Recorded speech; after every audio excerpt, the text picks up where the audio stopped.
c'est l'emplacement de la future caserne. La caserne des pompiers de Saint-Omer. Alors c'est vrai, vous me direz-vous, pourquoi une nouvelle caserne et dans quel but? Alors la caserne qui est située à proximité, toujours sur Lonnès aussi, est une caserne qui est très très vétuste. Elle est située sur des terrains marécageux qui ont forcément accentué l'état de vétusté de la caserne elle-même. Nous sommes souvent très présents dans cette caserne de par les commémorations qui s'y passent, qui s'y déroulent, et par les portes ouvertes aussi qu'organisent les pompiers. Et on a pu voir l'état de vétusté des bâtiments avec la présence d'été. Voilà, donc je dirais que les problèmes de sécurité sont vraiment apparaissent et sautent tout de suite aux yeux quand on y rentre.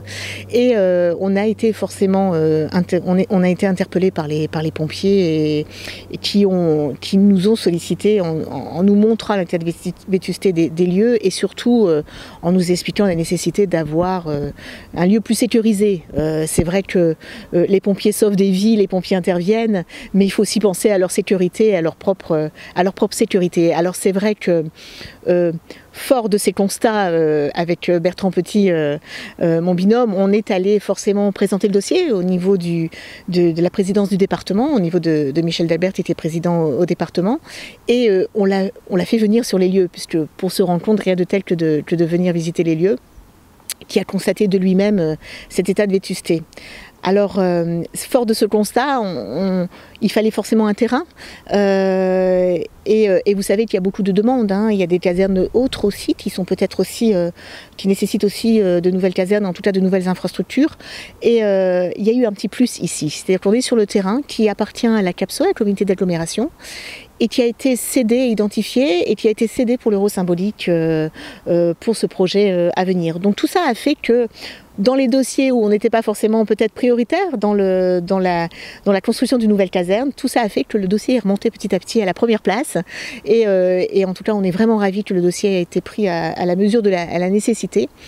Et ce terrain, alors vous direz-vous, il a l'air au milieu de nulle part, mais en fait, il est idéalement placé.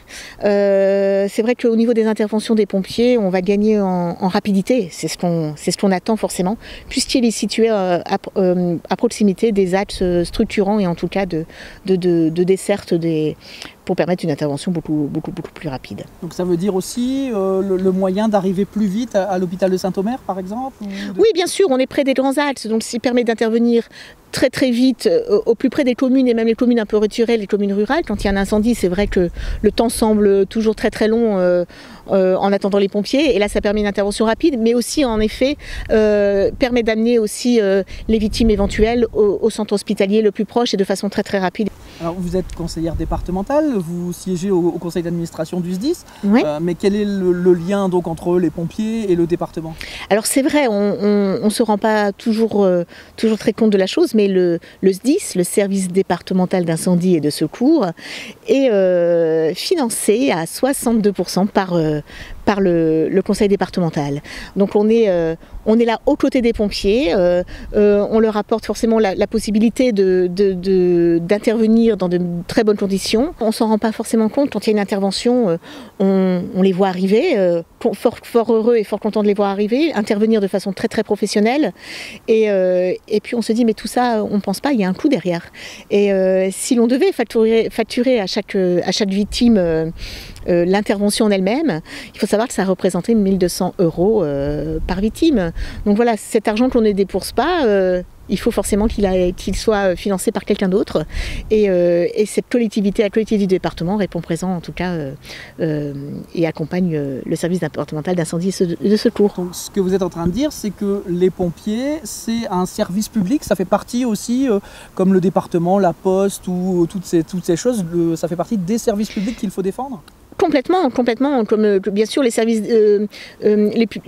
publics sont aussi des services de proximité. Et nous sommes, au département, une collectivité de proximité. Les politiques que l'on met en place sont des politiques d'accompagnement direct qui touchent le quotidien et qui touchent la vie quotidienne des habitants. Forcément, le SDIS en fait partie.